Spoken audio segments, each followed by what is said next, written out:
No je to škoda, pretože určite sme mali šance na to, aby sme mohli dať viacej gólov a možno by už nebol taký záver, ako nastal. Každopádne si myslím, že každý môže odchádzať z turnaja s hlavou hore a byť hrdý na to, čo sme tu ukázali a nechali sme tam prakticky všetko, čo sme mohli je to samozrejme jedna z vecí, na ktorú keď sa pozriete, keby nám niekto pred turnajom povedal, že budeme vo finále, tak by sme všetci to zobrali a na druhej strane, keď sme videli, že sme mohli s Kanadou hrať vyrovnané zápasy, tak človeku je ľúto, pretože mali šancu a o to vlastne ide, že sme si tú šancu vybojovali bojovať o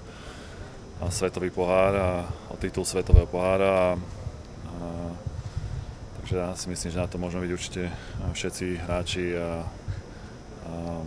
hrdí. Tak pre turnaj sme si povedali, že chceme vytvoriť naozaj silný kolektív, silný tím a vytvoriť si spomienky, na ktoré budeme vždy radi, ak sa hovorí, spomínať a to sa myslím, že všetkým podarilo a určite sa na to, myslím, že pozrieme spätne o pár možno, že rokov a budú to pekné spomienky. Tak ten gól vznikol z čistého založenia útoku a vlastne sme nasledovali našu vlnu útočníkov a to sme využili a Andrej dostal vlastne prihrávku od útočníka, neviem už presne kto to bol a vlastne ma našiel na ľavej strane a ja som vlastne puk umiestnil nad lapačku takže áno, je to určite taký lepší pocit, keď hráte s vedením v tom zápase, ako keď vlastne dobiehate a to sme vlastne asi mali Kanadu vlastne pod kontrolou vlastne počas celého skoro zápasu. Ťažké myslím, že zložiť takýto tím, myslím si aj do budúcnosti a či bude vôbec taká príležitosť vytvoriť zase turnaj, kde budú dva nové týmy. Takže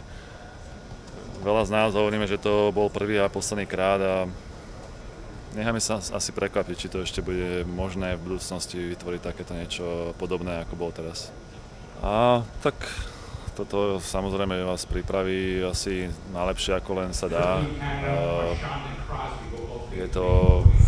najlepší turnaj, aký kedy bol asi poskladaný a s najlepšími hráčmi takže keď odohráte takýchto 10 zápasov, tak by ste mali byť pripravení na tú sezónu.